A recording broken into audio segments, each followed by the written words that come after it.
Kenapa nggak bersama anak? Saya nggak jadi satu sama anak. Saya nggak cocok sama mantu. Pertama nikah, saya nggak dikabarin. Dan dari nikah itu, saya bilang kamu nikah, ngambilin anak saya, mintanya sama siapa? Dia ini masih ada mamahnya.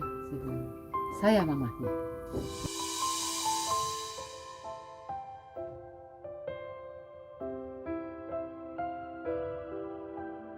Di sini kan ibu tinggal sendiri ya, sudah dari tahun 96. Kalau untuk profesi ibu, kegiatan ibu sehari-hari, ibu dapat makannya dari mana ini?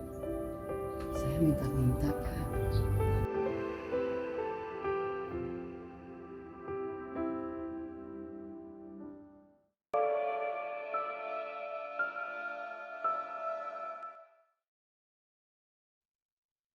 Jadi saya sehari-hari minta-minta.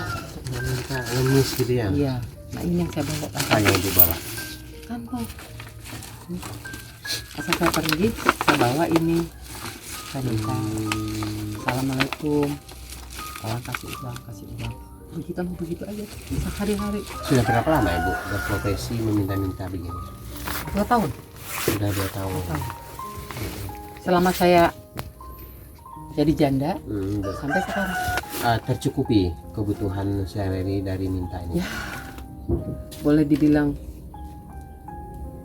tercukupi ya. Alhamdulillah sih. Alhamdulillah dapat makan lah ya. Ini bu, maaf ya bu ya. Sebenarnya pekerjaan ibu nggak ada yang salah. Nggak ada yang salah dengan pekerjaan ibu. Itu halal kita meminta-minta gitu kan. Tetapi kenapa ibu tidak mencari pekerjaan yang lain yang artinya nih yang lebih apa ya, kalau boleh kita bilang yang lebih terhormat begitu loh. Satu, Artinya mata begini. saya nggak lihat, Pak. Ibu nggak lihat. Maksudnya Saya gini, nggak lihat. itu ibu bekerja sebagai asisten rumah tangga, buruh suci atau apapun itu. Saya takut nggak kepake, Pak ya, karena mata saya kurang awas. Oh, ibu sudah nggak melihat. Udah nggak jelas, Pak. Lihat Melihat saya. tapi udah nggak jelas. Kabur lah, penglihatan saya tuh kabur. Kalau lihat ke depan tuh nggak bisa, Pak. Blank aja putih. Apa yang saya lihat tuh blank putih. Jadi takut Jadi saya tidak takut pekerjaannya itu takut tidak nggak sesuai gitu ya, gagal takut gitu nggak ya. kepake gitu sama orang. Saya minta kemurahan Allah. Saya bilang. Niat saya ingin bekerja tapi saya nggak mampu. Saya bilang karena mata saya udah nggak awas. Saya bilang nggak lihat. Saya hanya minta kemurahan Allah, sedikit rezeki untuk saya untuk saya makan.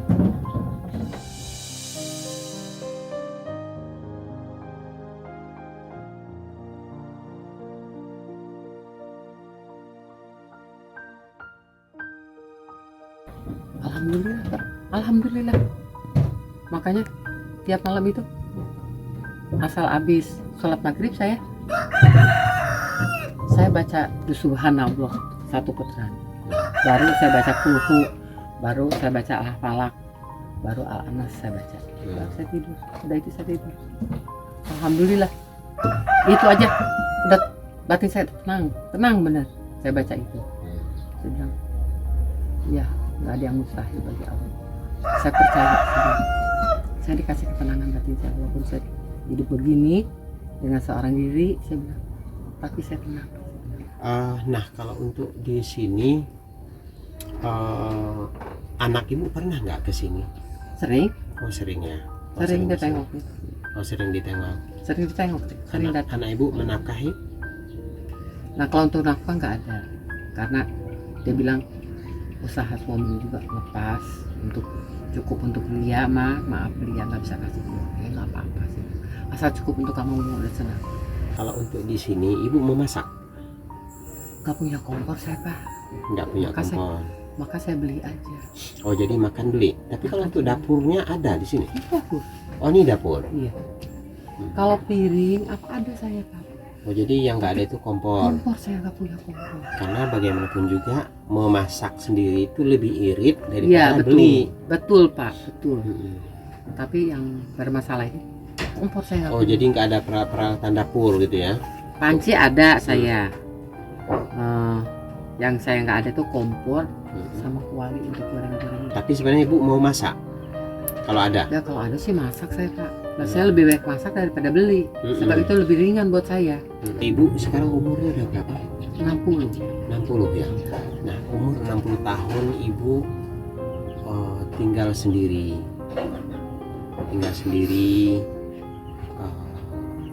Ya ada tetangga juga, itu tetangga orang lain bukan keluarga ya. Nah, kalau seandainya terjadi apa-apa dengan ibu dengan kondisi seperti ini, bagaimana Bu? Ini kita berandai-andai gitu. Ya, bagaimana lagi ya? Masih mending bisa pakai duduk. Paling Saya saya mau tetangga bolong. lapor ke Pak RT paling itu aja. Gitu ya. Udah nggak bisa pakai.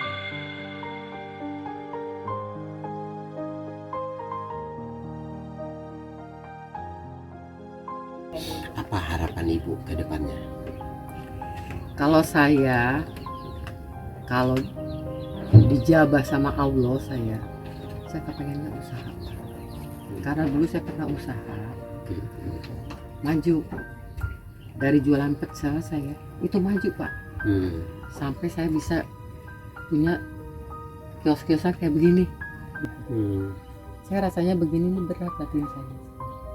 Saya rasain sendiri Pak, berat batin saya.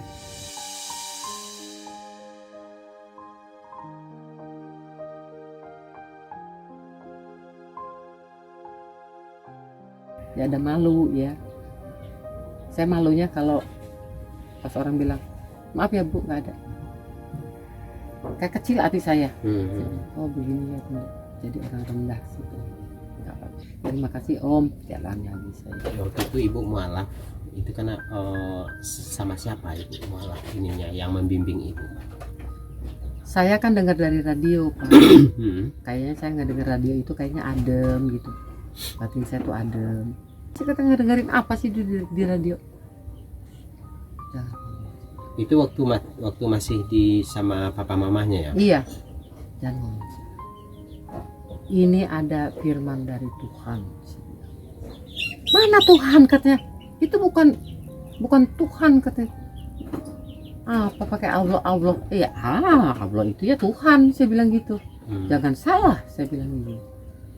Ini emang Muslim, kita kan Kristiani, kita kan Tuhan Yesus. Ini Allah. Tapi kalau saya lagi dengerin ini, papi jangan ganggu. Tadi marah orang tua saya kalau saya dengar itu ceramah kuliah subuh itu marah. Nah karena saya udah ngomong begitu, akhirnya dibiarin sama papa. Saya mau ke Serang, saya ngomong sama papa mau diizinin atau tidak, saya bilang. Saya ngambil jalan sendiri karena saya udah dewasa, saya bilang. Saya mau meninggalkan jubah lama, saya mengenakan jubah yang baru. Maka kamu apa? Saya mau keluar dari gereja, tapi saya mau masuk ke masjid. Nah, tuh anak gila katanya.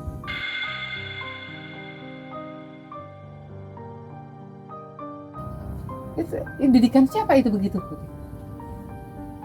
Nggak ada yang ngedidik, orang dia ngedenger radio sendiri tiap subuh itu dengerin aja lu, pasti itu yang dipasang.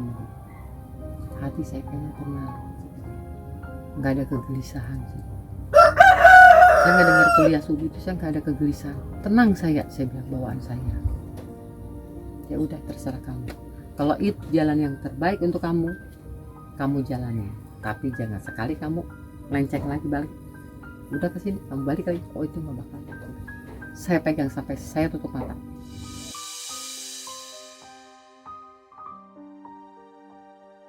Proses mualafnya itu di mana? Itu di Pak 4 Ciomas. Ciomas. Di pesantrenan. Nah di situ saya begitu saya udah keluar dari Bogor tuh ke sini, saya ada ngobrol sama tetangga. Pesantren Ciomas di mana Bu? Dari Ciomas lah katanya. Kamu dari sini ke Sempu, dari Sempu nanti kamu naik ke Ciomas. Kamu minta diturunin di pesantrenan. Nggak tahu pesantren masuk lagi ke dalam kan Pak dari jalan itu. Saya ingetin itu. Dari sini ke Sempu, dari Sempu saya naik lagi mobil yang ke Ciomas, minta diturunin di pesantrenan. Jadi saya ngomong sama supir begitu, diturunin saya, Bu, pesantrenannya adanya di dalam, Bu, ya. Jadi ibu jalan lagi ke dalam. Oh iya. Udah, sampai saya nyampe ke sana. Itu Pak Haji juga sampai heran lihat saya. Siapa yang ngajarin, Bu? Gak ada. Gak ada yang ngajarin saya. Kemauan saya sendiri.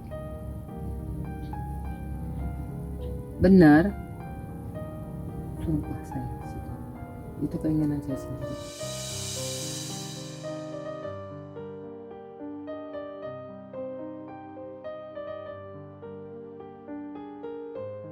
Tadinya saya suka dengar tadi kuliah subuh.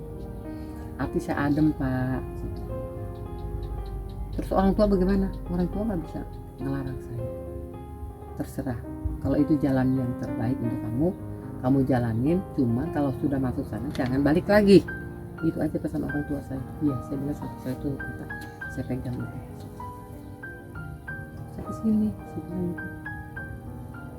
Coba baca doa kalimat syahadat. Bisa saya baca doa kalimat syahadat. Fase saya baca. Al-Falaq baca saya. Tarlang aja saya baca. Baca emang dan begitu. Bagus itu fase kok dia katanya. Saya bilang sekarang sejak mata saya nggak lihat, saya nggak bisa baca Yasin. Saya punya Pak Yasin itu sampai sekarang. Tadinya saya suka baca, lagi mata saya masih lihat. Sekarang saya nggak bisa bacanya karena mata saya udah nggak lihat. Jadi jalannya atas nih saya. Ya, nah di pondok itu ibu dibimbing nggak untuk misalnya ini sudah syahadat nih? Iya. Nah untuk selanjutnya bagaimana? Ibu belajar sama siapa? Siapa yang membimbing ibu? Dalam memperdalam atau belajar mengaji, tentunya ibu belum bisa mengaji kan? Iya. Saat itu. Nah siapa yang mengajari ibu? Atau di pondok itu? Saya tadinya di pondok itu tinggal di situ saya. Berapa lama? 1 bulan. 1 bulan. 1 bulan. Itu belajar ibu Saya belajar. belajar. Belajar Saya belajar sholat. sholat apa. Itu ngajinya saya tiap hari Senin. Hari Senin, hari Rabu, sama Jumat. Ngaji, saya belajar ngaji. Sampai saya ngomong akhirnya sama di pengajian itu sama Pak Ustadz itu, Pak Ustadz. Tolong dengerin saya mau baca Yasin. Panjang pendeknya tolong dibenerin, kata saya dari mu'alaf. Diam aja Pak Ustadz. Ibu yang bener, ibu jangan main. Saya main. Justru saya kepengen bisa. Makanya saya minta didengerin sama Bapak. Nanti panjang pendeknya benar atau enggaknya itu Bapak kasih tahu. Oh ya. Kalau saya ngedehem berarti itu stop ya. Iya. Saya baca bisa, sampai bisa. Itu tahun berapa ibu mualaf itu? Saya mualaf tahun Kan ke Serang ini kan tadi berapa? Tahun 96 ya? 96. Berarti tahun 96 itu ya? 97-an kan Oh saya. 97-an ya. Hingga sekarang ya. 97-an. Hingga Nah. sekarang. Ibu bisa mengaji? Alhamdulillah Bisa ya? Bisa mengaji? bisa. Lancar ya? Lancar. Maksudnya tajwidnya itu bisa gitu ya? Iya. Alhamdulillah. Itu saya ya Pak minta sama Pak Ustadz itu minta ditunjukin minta tajwidnya itu panjang pendeknya itu biar nggak keliru saya bilang gitu. Tapi didengar benar. Bisa Pertama iya. Itu Pak Ustadz berhenti saya. Berarti salah. Panjang ya Pak? Ya panjang. Saya baca lagi. Yang panjang-panjang. Kalau yang pendek-pendek ya sampai ngerti. ya. Nah hingga sekarang ibu masih ikut pengajian nggak? Ikut. Masih ikut pengajiannya? Ya Di itu. sini di depan masjid. Oh ya, ya itu tidak boleh ibu tinggalkan, Iya. tetap mengaji karena itu mengingatkan kita. Iya. Kita mengingatkan, mengasah lagi. Karena kalau sudah tidak ikut pengajian, kita terkadang itu malas untuk belajar. Jadi kalau kita ikut pengajian minimal kita mendengarkan hal-hal baik, hal-hal kebaikan gitu kan. Nah, jadi itu harus tetap ibu lakukan, apalagi ibu seorang mu'alaf yang tidak, artinya ini tidak banyak bimbingan sebenarnya. Ibu mencari sendiri, menggali sendiri. Biasanya kan mu'alaf itu kan ada mu'alaf center mereka membina para mu'alaf ini. Tapi ibu lain hal dengan ibu tidak dibina oleh Mu'alaf Center. Jadi ibu mengaji, menggali, memperdalam ilmu Islam dengan sendirinya, Bu ya. Iya. Ya, alhamdulillah ibu bisa gitu. Mudah-mudahan ibu tetap istiqomah di jalannya, di jalan Allah. Amin.